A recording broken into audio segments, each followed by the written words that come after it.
السلام عليكم ورحمة الله وبركاته. ازيكم عاملين ايه؟ يا رب تكونوا بخير وبألف صحة.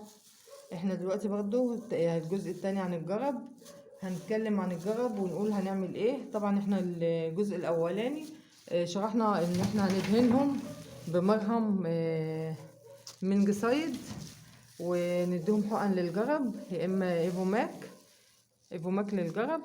بعد كده هرش الارانب، وهرش المكان، وهنغطس الارانب في ايه، في البيتوكس او ديزانون. بس انا بصراحه رحت للدكتوره البيطريه وكنت طالبه منها ديزانون، فهي ما رضتش تدهوني وقالت لي لا، ده انت ممكن تموتي الارانب بتاعتك بيه، عشان احنا مبتدئين طبعا وما عندناش الحرص الكافي في الحاجه دي. فقالت لي لا، خدي البيتوكس احسن، هتعرفي تتعاملي معاه احسن من الديزانون. طبعا اهو البيتوكس هي معبيهولي في ازازه اهي، هفضي هنا على الميه اهو. طبعا البيتوكس بيخلي لون الميه ابيض.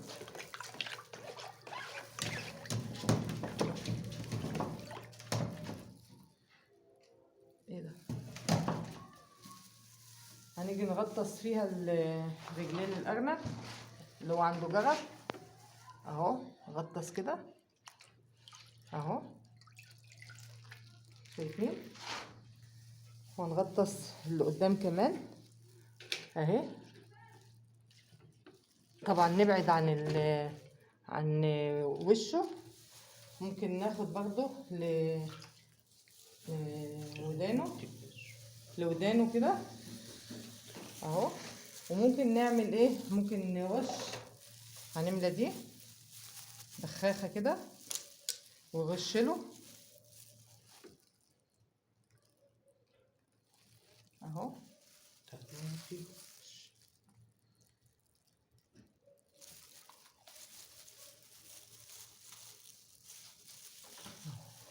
هرش كده اهو اهو.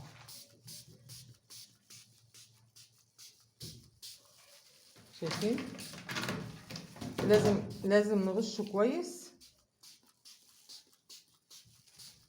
ونرش المكان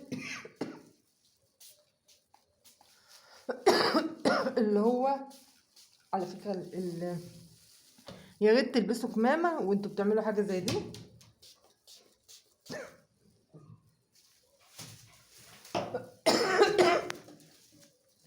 طبعا احنا واحنا بنرش نلبس كمامة، عشان انا دلوقتي وانا برش مش قادرة اخد نفسي.